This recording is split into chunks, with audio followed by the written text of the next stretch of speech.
Alrighty, guys.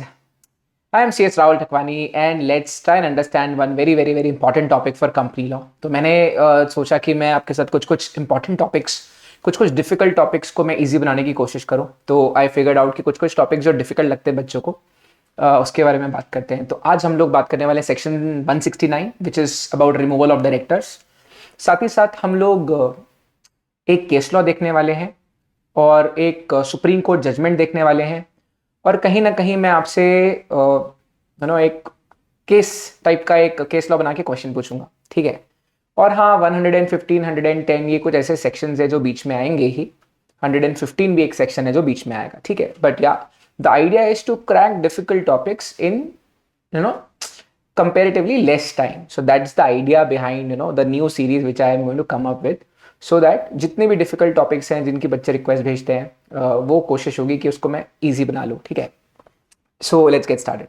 So number 1 we are talking about removal of directors. So 69 is सबको याद है 2 clause 69 is definition of promoters, but yeah, one level up 169 is removal of directors. Mostly you will remember the section for the reasons best known to you and me as well. चलिए, तो सबसे पहले हिंदुस्तान में जो भी companies की हम बात करें, हिंदुस्तान में जितनी भी कंपनीज हैं, अगर हम उन सब कंपनीज की बात करें तो कोई भी डायरेक्टर को रिमूव करने के क्या प्रावधान होते हैं. फंडामेंटली सेक्शन 169 अगर हम देखें तो दो चीजें होती है. एक तो special notice must be received from shareholders. Second is ordinary resolution has to be passed. I repeat, ये जो दो प्रोविजंस मैं आपको बता रहा हूं, अगर आप एग्जामिनेशन के पॉइंट ऑफ व्यू से सोचो तो ये दो पॉइंट्स का आना बहुत ज्यादा जरूरी है. अगर ये दो पॉइंट्स नहीं आएंगे नंबर नहीं मिलेंगे. सेक्शन 169 में दो चीजें आती है. Number 1 is special notice is required to be serve. Number 2 ordinary resolution is required to be pass. जब हम लोग स्पेशल नोटिस की बात करते हैं तो मैं आपको बता दूं कि स्पेशल नोटिस का मतलब होता है, पहले तो सेक्शन 115 बात करता है स्पेशल नोटिस की. 115 में ये लिखा होता है कि कंपनीज एक्ट में अगर कोई बिजनेस ट्रांजैक्ट करने के लिए स्पेशल नोटिस रिक्वायर्ड होगा तो ऐसे केसेस में स्पेशल नोटिस भेजना पड़ता है. तो सेक्शन 115 में दो स्पेसिफिक मैटर्स है जो मेंशन किए हुए हैं जहां पर स्पेशल नोटिस मतलब दो ऐसे कंपनीज एक्ट 2013 में मैटर्स ऐसे हैं जहां पर पक्के से स्पेशल नोटिस लगता है. One is removal of directors, one is removal of director, one is removal of auditor या ऑडिटर्स.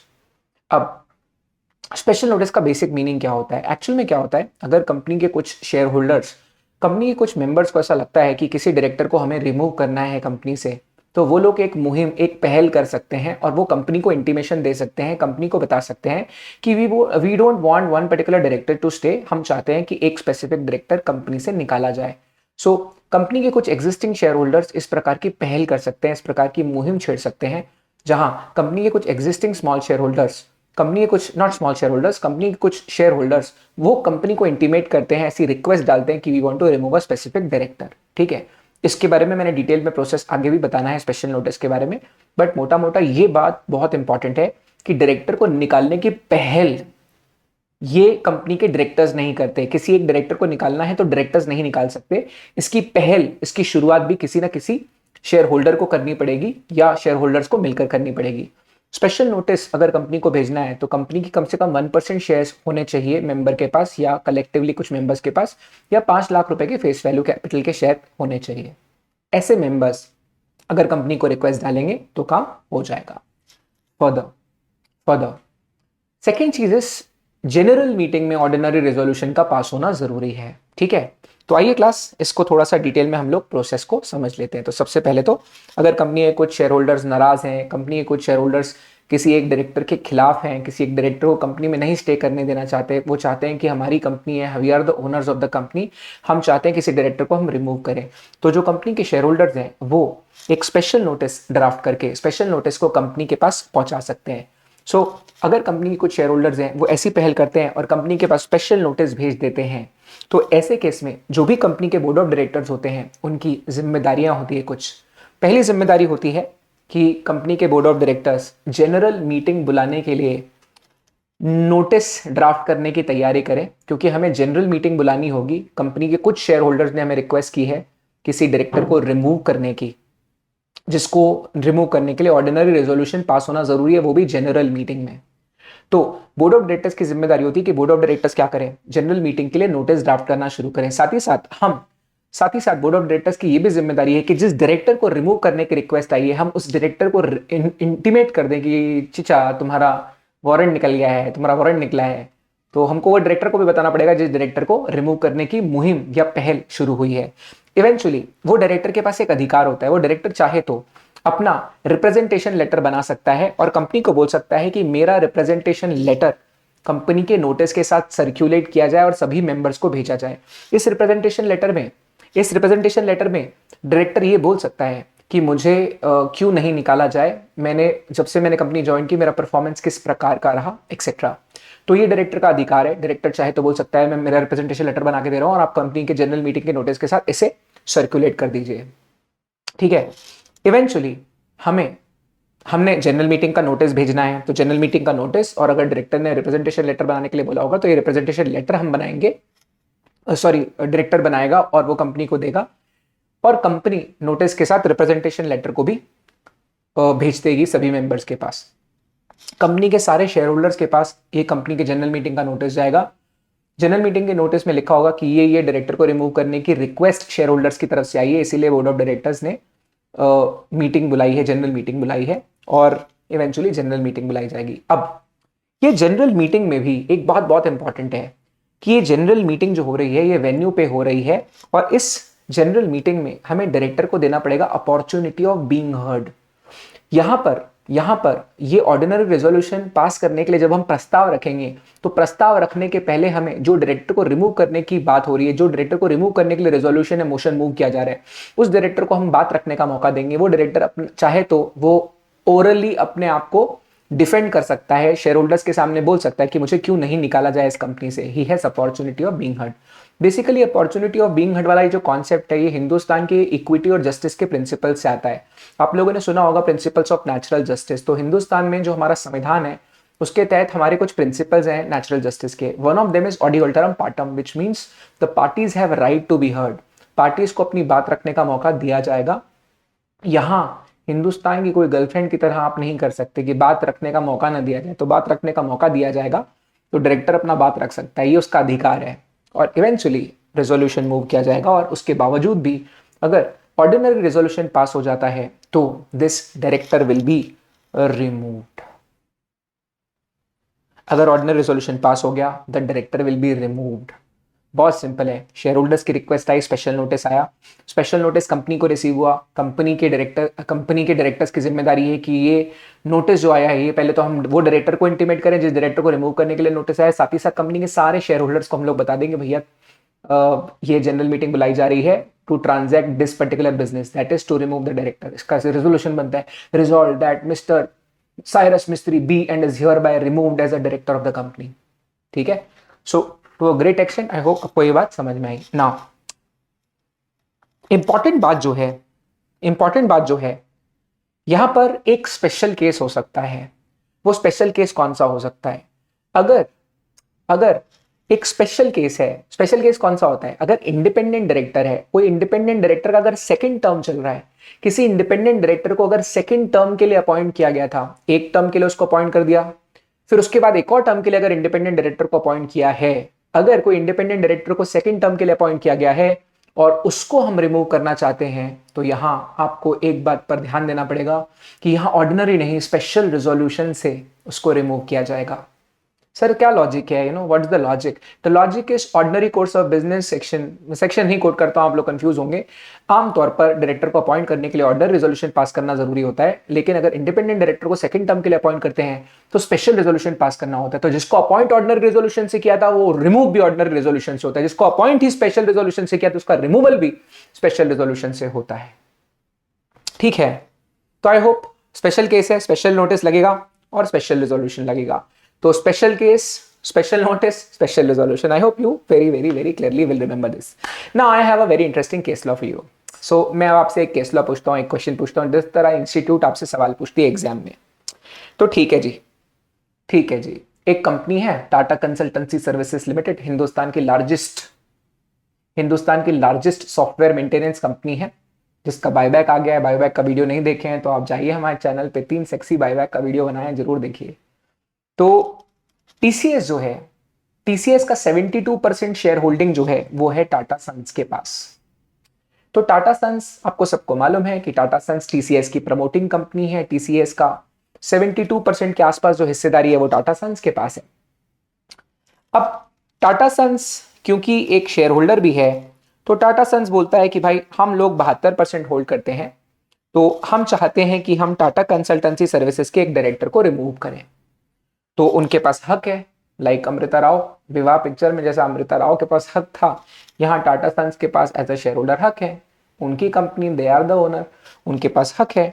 वो चाहे तो एक स्पेशल नोटिस ड्राफ्ट करवाकर टीसीएस में भेज सकते हैं और उसके बाद टीसीएस के बोर्ड ऑफ डायरेक्टर्स को बोल सकते हैं कि भैया ये चिचा हमको नहीं चाहिए, हमको साइरस मिस्त्री जी को रिमूव करना है। अब टीसीएस का बोर्ड ऑफ डायरेक्टर जो है, टीसीएस के बोर्ड ऑफ डायरेक्टर्स की तो ड्यूटी है कि अगर ऐसा स्पेशल नोटिस कंपनी के कुछ शेयर होल्डर्स की तरफ से आता है, जो कि इस केस में टाटा सन्स है, तो कंपनी के बोर्ड ऑफ डायरेक्टर्स को क्या करना पड़ेगा, वही करना पड़ेगा। एक तो हम लोग स्पेशल नोटिस का तैयारी करेंगे, एक तो हम लोग जनरल मीटिंग का नोटिस भेजने का तैयारी करेंगे, साथ ही साथ हम लोग डायरेक्टर को इंटीमेट करेंगे। डायरेक्टर के पास अधिकार है, मिस्टर मिस्त्री के पास अधिकार है कि वो अपना रिप्रेजेंटेशन लेटर बनाए।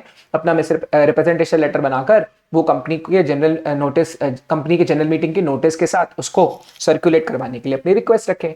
तो हाँ, कंपनी को अगर उन्होंने बोला कि मैं एक रिप्रेजेंटेशन लेटर बना रहा हूं, उसको सर्कुलेट किया जाए नोटिस के साथ, तो उसको हम लोग दे देंगे नोटिस के साथ। और उसके बाद क्या होगा, उसके बाद हम जनरल मीटिंग बुलाएंगे, फिजिकल जनरल मीटिंग बुलाना पड़ेगा, ठीक है, because director has the right to be heard here.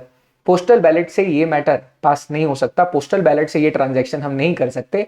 Section 110 में साफ लिखा हुआ है, जहां पर director has right to be heard, auditor has right to be heard, वो मैटर को पोस्टल बैलेट से नहीं लिया जा सकता, तो उसके लिए जनरल मीटिंग बुलानी पड़ेगी। अब यहां पर हम मीटिंग बुलाएंगे तो रेजोल्यूशन मूव करने के पहले, शेयर होल्डर्स के पास प्रस्ताव रखने के पहले हम लोग अपॉर्चुनिटी ऑफ बीइंग हर्ड देंगे। तो मिस्त्री जी के पास अधिकार है, मिस्त्री जी चाहें तो अपना यहां पर बोल के बता सकते हैं कि मुझे क्यों नहीं निकाला जाए। लेकिन उसके बाद भी अगर ऑर्डिनरी रेजोल्यूशन पास हो गया तो क्या होगा, मिस्टर मिस्त्री रिमूव हो जाएंगे, है ना। तो मान लीजिए टीसीएस ने ऐसा पूरा प्रोसीजर फॉलो किया जैसा बुक्स में है, जैसा कंपनीज एक्ट में है, तो फिर ये काय को चिल्ला रहा। टाटा कंसल्टेंसी सर्विसेज की ईजीएम हुई थी, इत्तेफाक से मैं उस समय मुंबई में ही था। ये टीसीएस की ईजीएम का फोटोग्राफ है। शेयर होल्डर चिल्लाने लग गए, हमें रीजन बताओ, हमें रीजन बताओ, क्यों मिस्त्री जी को निकाला, हमें रीजन बताओ, हमें रीजन चाहिए। बोर्ड ऑफ डायरेक्टर से कंपनी के शेयर होल्डर चिल्ला चिल्ला के रीजन पूछने लग गए कि मिस्त्री जी को क्यों निकाला, ये रीजन बताओ। तो केस लॉ है, केस लॉ में जो सवाल है, सवाल ये है कि क्या एक्सप्लेनेटरी स्टेटमेंट रिक्वायर्ड है कि मिस्त्री जी को क्यों निकाला जा रहा है। पॉज करके सोचिए। The answer is the explanatory statement is not required. क्यों explanatory statement is not required? Is because ये प्रस्ताव जो है, ये प्रस्ताव बोर्ड ऑफ डायरेक्टर्स ने नहीं रखा है। बोर्ड ऑफ डायरेक्टर्स ने ये मीटिंग नहीं बुलाई, बोर्ड ऑफ डायरेक्टर्स ने जनरल मीटिंग बुलाकर डायरेक्टर को रिमूव करने की पहल नहीं की है, बल्कि इस कंपनी के शेयर होल्डर्स ने खुद ये पहल की है। कंपनी के शेयर होल्डर्स ने रिक्वेस्ट की है किसी डायरेक्टर को रिमूव करने की।